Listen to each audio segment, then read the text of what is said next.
Pessoal, boa noite. Professor Bruno Lopes, Ciências Humanas e Sociais. Começando aí mais uma aula pelo CEMS, Centro Mineiro de Educação Superior. E hoje nós vamos falar sobre os grupos sociais. Aula que é uma sequência das nossas últimas interações aí, que falava sobre o status social.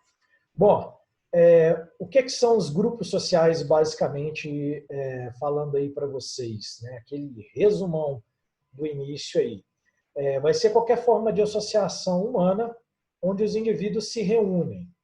O que vai diferenciar essa questão do grupo social vai ser os motivos, né, os porquês desse reunir e qual o grau de intensidade que vai existir entre os indivíduos nessa reunião de grupo. Porque tem grupo que tem, vamos dizer assim, uma intenção que é coletiva, né, como um grupo de categoria, que são aquelas pessoas, então, que formam um grupo que exercem a mesma profissão. A exemplo disso, a gente pode citar o grupo dos profissionais da educação física. Se reúnem, então, para debater aí, a saúde física e mental durante o isolamento social no ano de 2020. Então, o que vai diferenciar esse grupo dos demais grupos que vão se encontrar aí em meio à sociedade? É que todos eles são pessoas que estão interagindo a respeito da questão aí da educação física, né? Desse ser profissional da educação física. Então, isso daí é a categoria. Bom, a apostila de vocês, ela começa falando duas coisas que são bastante importantes para que a gente possa citar aí essa questão do grupo. Primeiro são os censos, né? Vocês já aprenderam na escola e também na faculdade, a gente já comentou um pouquinho sobre isso daí. O censo, quando ele vem com S, ele está querendo dizer de consciência, pensamento, coisas que são ligadas aí ao pensar. E o censo, quando vem com C, ele quer dizer o quê, pessoal? Pesquisa. Então, quando a gente fala, né, no começo da apostila, ele está falando da importância do censo para que os governantes e aqueles que vão estruturar a sociedade, então, tenham a capacidade de organizar de acordo com a necessidade que essa sociedade aí vai prestar para os indivíduos no decorrer do seu funcionamento. É muito comum a gente ver, né, quase todos os anos, o Instituto Brasileiro de Geografia e Estatística, o IBGE, selecionar pessoas que vão fazer aí pesquisas, aí eles batem de porta em porta, perguntando quantas pessoas moram na casa, quem tem acesso à internet, se tem geladeira, televisão, quem tem curso superior e daí por diante. Para que isso? Para que seja traçado um mapa, né, dos indivíduos que vivem em sociedade e que para os governantes possam, aí os administradores possam fazer uma estrutura para essa vida coletiva. Então, por exemplo, Campo Belo, nos últimos censos aí, teve de 55 mil a 60 mil habitantes, somando todas as áreas urbana e rural, que é dependente de fato aí do município. Então, o prefeito, a partir desses dados e todos os outros administradores, pessoas que têm grupos de cooperação, né, como ONGs e organizações, eles usam esses dados para poder, então, organizar aí a sociedade de acordo com a demanda. Então, não adianta se o indivíduo tem um resultado de pesquisa do IBGE que fala que a cidade tem 60 mil habitantes, então ele tem que preparar, por exemplo, vagas de escola, vagas de hospitais e tudo mais baseado aí nessa numeração que foi pesquisada. E a partir disso também aí nessas pesquisas eles organizam os grupos, né? Quem são os indivíduos que têm curso superior, os analfabetos e daí por diante para poder estruturar todas essas questões. Esse é o primeiro ponto. O segundo ponto, aí que é tratado na apostila, que também tem como importância, vai ser a questão relacionada aos estereótipos, tá, pessoal? O que é um estereótipo? Estereótipo vai ser uma informação que não condiz com a realidade daquilo, então, que é pesquisado ou atribuído a um determinado grupo. Geralmente, os estereótipos eles surgem como atitudes de ordem social, que é quando as pessoas da sociedade, nós da sociedade, classificamos um determinado grupo com informações que não são verídicas, informações que não têm realidade dentro aí da sua própria forma de ser. Um exemplo disso é quando a gente vai falar dos portugueses, né? A gente está reunido aí quando a gente ainda podia se aglomerar e se reunir aí nos locais de interação. Vamos falar na academia, né? Vai ficar uma coisa bem interativa. Aí o indivíduo, você está lá malhando lá um bíceps, o cara, eu quero te contar uma piadinha de português. E 99,99999% das piadas que vão falar de português, eles retratam o português como um indivíduo burro. Isso é um estereótipo, né, pessoal? Haverão indivíduos que têm a característica aí de ignorância extrema e que não utilizam muito a sua capacidade de pensar em todos os territórios. Aí, no senso comum, popularmente, fala burro quando o cara é ignorante. E aqui no Brasil, em Portugal, na Alemanha, na Inglaterra, em todos os locais, você vai encontrar pessoas nesse requisito. Mas nós temos também estereótipos dentro do nosso país, né? Um dos que eu acho mais agressivo, assim, e que, nossa, acho horroroso, vamos dizer assim, dentro dessa escala dos estereótipos, a gente pode falar do povo da Bahia, né? Quando as pessoas querem relacionar alguma coisa interligada à preguiça ou desânimo, costuma falar que baiano é preguiçoso.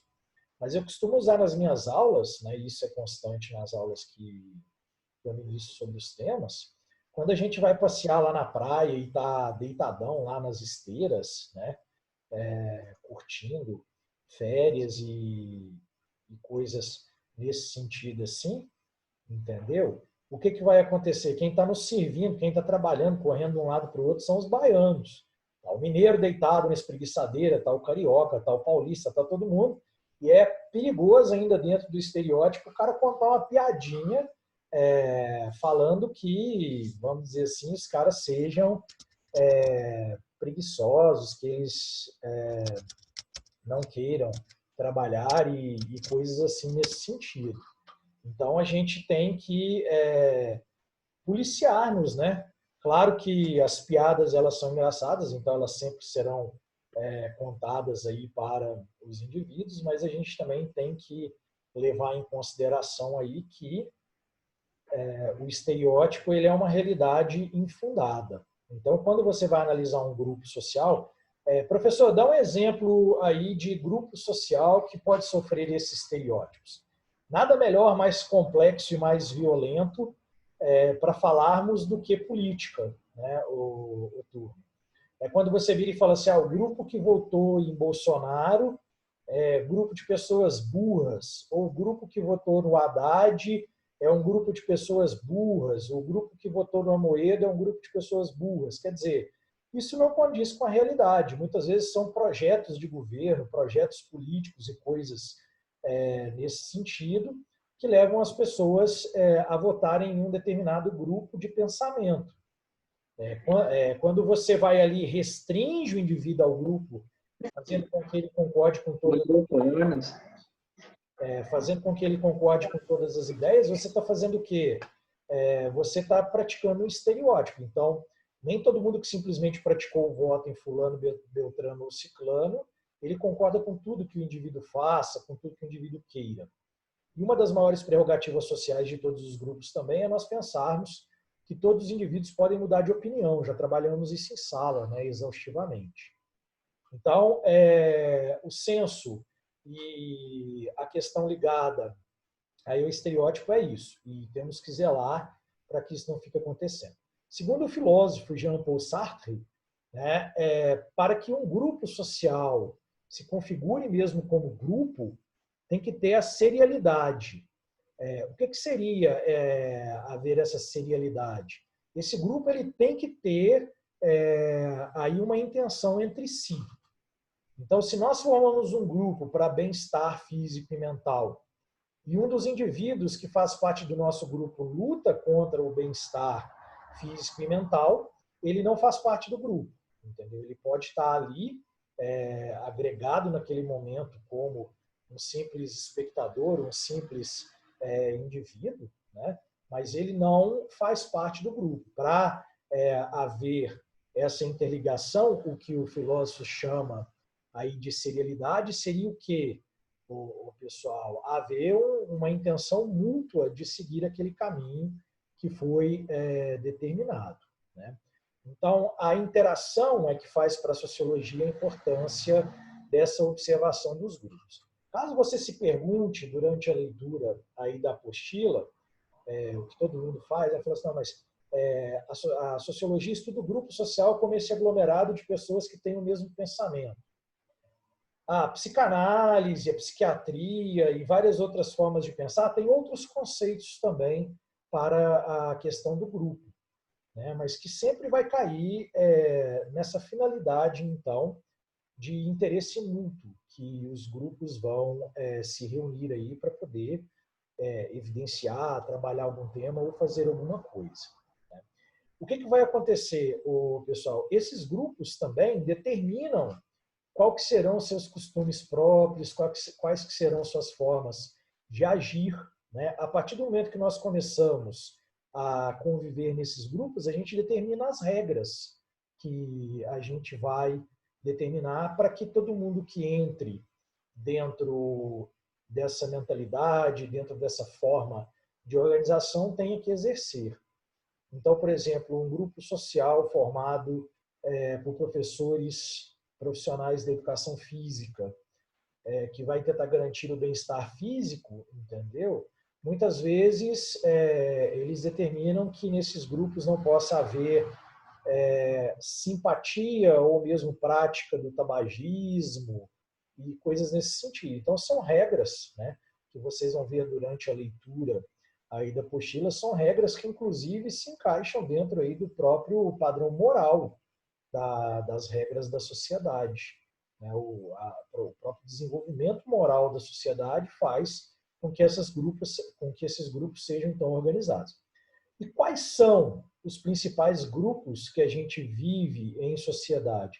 A gente pode começar pelos grupos aí primários, né, que são aqueles mais importantes para nós, que é o grupo da família. Por que esse grupo ele é muito importante e o seu estudo é muito interessante para nós, pessoal? Porque vai ser dentro do grupo familiar que acontece a primeira socialização. Questões como valores morais, regras de conduta sociais, religião e várias outras coisas que são importantes para que o indivíduo exerça uma conduta social vai começar dentro dessa prática familiar. A escola, né? Muitas vezes o indivíduo é formado de uma determinada maneira, tem uma determinada educação por trás aí da sua formação básica. E o que vai acontecer a partir daí? Essa formação vai ser chocada, ela vai ser confrontada quando o indivíduo chega à escola e ali naquele ambiente tem vários outros indivíduos que têm também uma formação ou similar ou uma formação diferenciada. Esses dias mesmo eu estava ouvindo uma música que fala que do teatro mágico, né, que fala que escola é o lugar onde a gente aprende a falar palavrão. Aí é curioso, porque às vezes o menino chega todo educadinho na escola e aquele convívio ali com grupos sociais diferentes, né, faz com que ele tenha uma nova realidade, aprenda coisas que às vezes a família não gosta e daí por diante. A igreja, né, o pessoal, é um grupo também social deveras importante nessa questão da organização, porque ali, além dos princípios morais, serve como base também psicológica para os indivíduos. Claro que a gente já viu aí na questão do dogmatismo, daquelas verdades infalíveis, quando o indivíduo tenta, através de uma ordem de grupo social, impor, perseguir e tal, não é legal, mas a gente sabe que a religião, dentro das suas propostas verdadeiras, ela serve também como alicerce para o indivíduo, né? E muitas vezes, quando ele começa a fazer parte desses grupos sociais, ele consegue preencher espaços que talvez fossem espaços aí que complicassem lá dele. Não estou querendo ser um propagador aqui de teses religiosas, não. Pode ser até um grupo de estudo ateu também. Se o indivíduo vai ali, se embasa, faz parte daquele grupo, passa a exercer os códigos ali daquele grupo, né, ele também preenche esse espaço. O que a gente precisa também determinar, aí não está na apostila, é uma conclusão que a gente tira da leitura do texto, é que os grupos não precisam conflitar.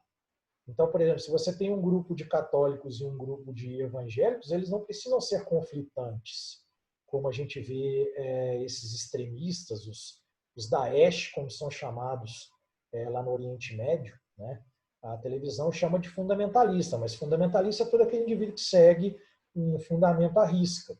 Os próprios árabes desenvolveram o quesito Daesh lá para os grupos que querem impor o terrorismo, impor a violência, e coisa assim. Daesh significa aquele que quer tumultuar, aquele que quer desorganizar.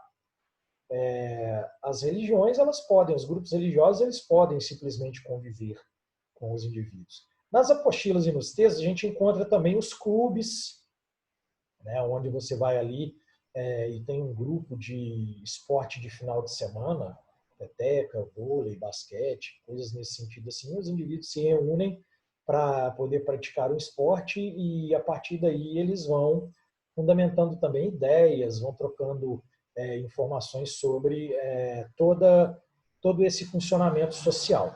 E o Estado, né, turma, que é também uma organização muito importante. O Estado, eu já falei para vocês que é uma formação abstrata que existe para poder organizar a sociedade e fazer com que os membros de uma sociedade tenham uma tranquilidade, tenham um determinado funcionamento. Tá? Quais que serão as principais características desses grupos sociais? Só lembrar vocês também que tem o chat, quem quiser fazer alguma pergunta, mas não quiser mandar via microfone aí, pode perguntar pelo chat também, que na medida do possível eu vou respondendo, tá, pessoal?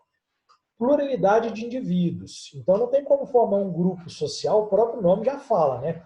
Grupo social. Para que forme um grupo social, tem que ser uma diversidade, uma pluralidade de indivíduos.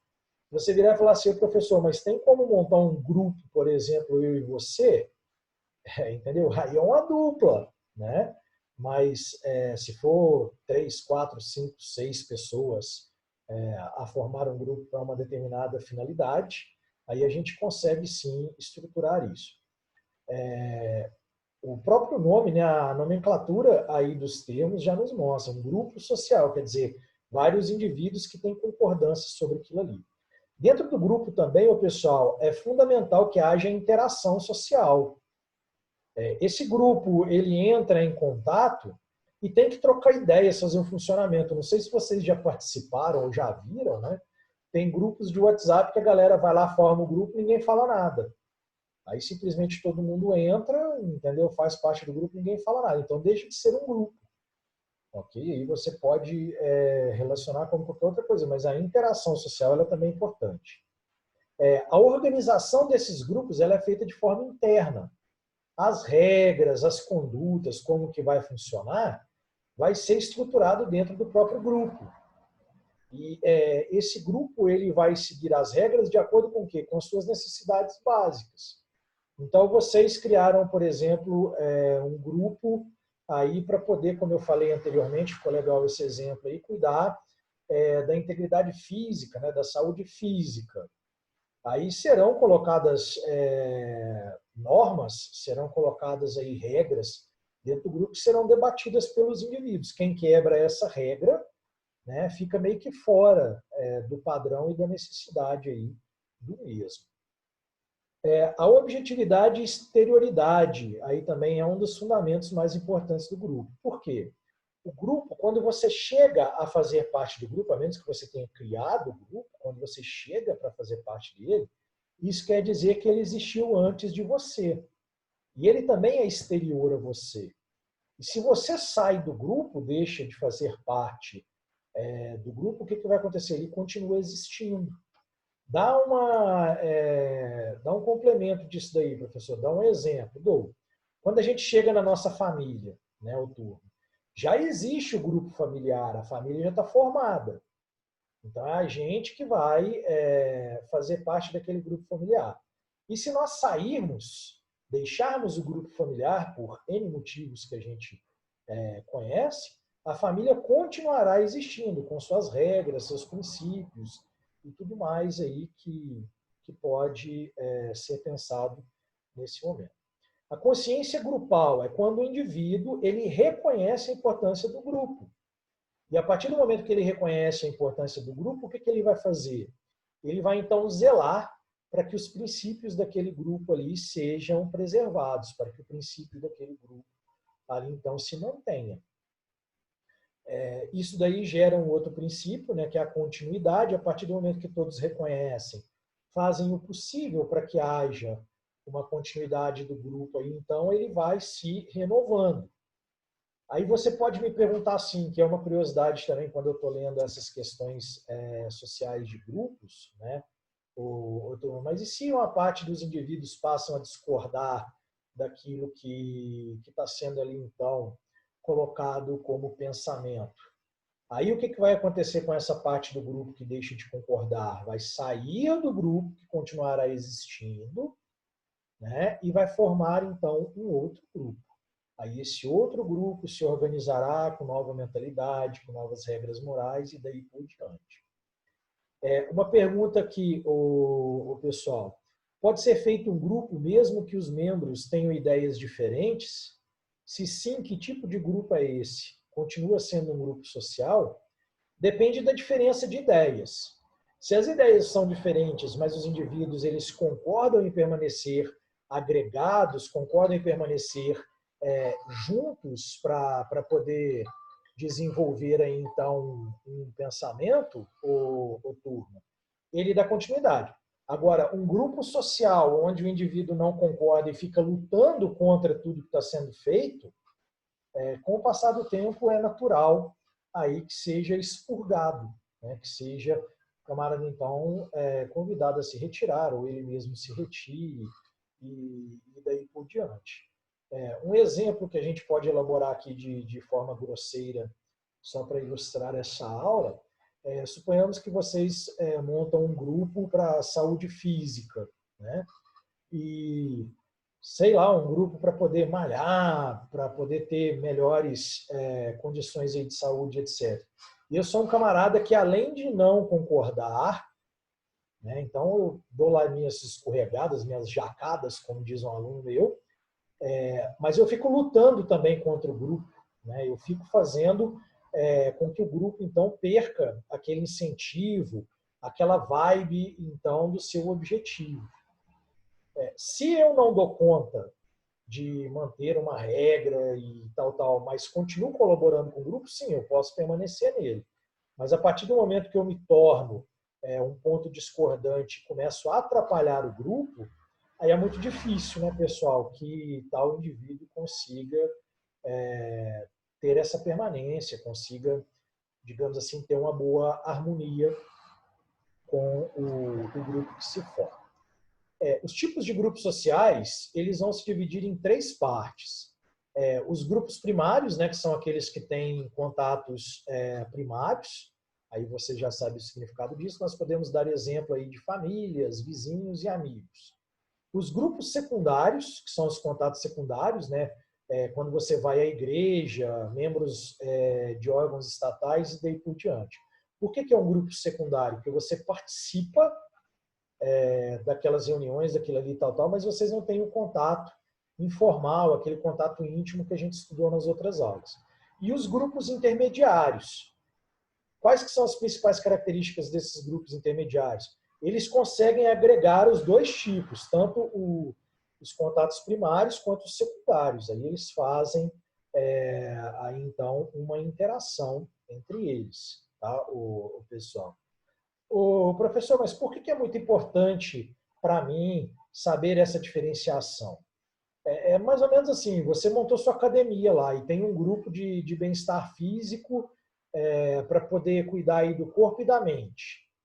Mas você tem que saber que talvez pessoas que participem desses grupos não são pessoas que vão se encontrar no final de semana, que são pessoas mais reservadas. Entra aquela questão que a gente falou também nas aulas passadas da timidez, né? Tem pessoas que não conseguem naturalmente interagir de forma tranquila, tem essas dificuldades. Como que a gente pode, então, classificar esses grupos? A gente já falou, né? O grupo é aquele, então, em que os indivíduos têm algo em comum e se juntam para realizar atividades e fazer coisas nesse sentido. Aí o que vai acontecer? Os agregados sociais. Agregado social é tudo aquilo que se reúne, tá bom? Esses indivíduos, eles vão ter uma participação de sentido grupal, mas eles não têm grande intensidade dentro aí da sua formação. Um exemplo disso nós temos 3 classes aí de agregados sociais: a multidão, o público e a massa. Multidão, o que seria a multidão, ô professor? Nós mineiros temos mania de quando vemos um acidente, um prédio pegando fogo, o que a galera faz? Ô turma, para ali na porta daquele evento ali, reúne aquele turmão observando, né, e aglomera uma multidão. Qual que é a relação dos indivíduos que estão ali reunidos? Entendeu? Muitas vezes nenhuma, e às vezes você pode encontrar pessoas que sejam mais conhecidas, né, pessoas que têm contato aí mais primário. Tá bom, pessoal? Vai fazer uma passeata, igual quando a gente vê aí, sei lá, Marcha para Jesus, que acontece de vez em quando aqui em Campo Belo, Minas Gerais. Muitos indivíduos que vão ali na Marcha para Jesus, eles não são evangélicos e fazem uma multidão, são cristãos, né, que seguem N religiões, determinadas religiões, mas que não têm aquela correlação. O público já é diferente. Então, por exemplo, vai ter um show ali do Michel Teló, por exemplo, na Praça da Estação, né, quando ainda podia acontecer isso. Vai haver uma multidão aglomerada ali. Por que vai ter uma multidão? Vai ter o pessoal que está trabalhando, vai ter a galera que vai lá simplesmente para dar um rolê, né, e não tem intenção nenhuma de prestigiar a música e tal, e terá o público, que é aquele indivíduo mesmo que gosta do artista, conhece sua obra, né, segue a sua vida social e daí por diante. Esse é o público. Então ele vai estar ali, olha só para você ver, dentro de uma multidão. Então teremos aí um público, que é o pessoal que vai ali para prestigiar. Se você me pergunta ainda assim, né, mas e qual que é o interesse da maioria do pessoal? Cara, muita gente, entendeu? Vai por N motivos, né? Como, como o Felipe falou aqui, eu vou só pelo rolê mesmo. Mas está valendo, vai lá tomar um Danone, entendeu? Ver o pessoal que está ali frequentando ali e tal, e não tem aquele frenesi com o artista, etc. E tem aquele cara que é público que vai num show desse daí e canta todas as músicas, entendeu? É o indivíduo que vai, e esses aglomerados aí é muito interessante, pessoal, porque tem um show do Roger Waters ali em São Paulo, né? O Roger Waters, que é o camaradinho aí do Pink Floyd. Tem muito cara do público dele ali que se ele chamar, falou, vem cá tocar uma música comigo, o cara sobe, pai, não decepciona não. Por quê? Porque ele está interligado ali com um grupo de fãs, com os indivíduos que seguem aqui. A terceira modalidade, o pessoal, que abrange essa questão aí dos agregados sociais, vai ser a massa. O que se constitui, segundo Horkheimer e vários outros sociólogos importantes aí para nós? A massa é um grande número de indivíduos que recebe informações, né, e muitas vezes essas informações elas são recebidas aí e o indivíduo não tem a oportunidade de uma contrapartida, a oportunidade, digamos assim, de fazer um aporte, uma observação ou coisa nesse sentido. Bom, galera, nós vamos dividir a aula agora, eu vou dar um break, né, e vou voltar daqui a pouquinho aí com a parte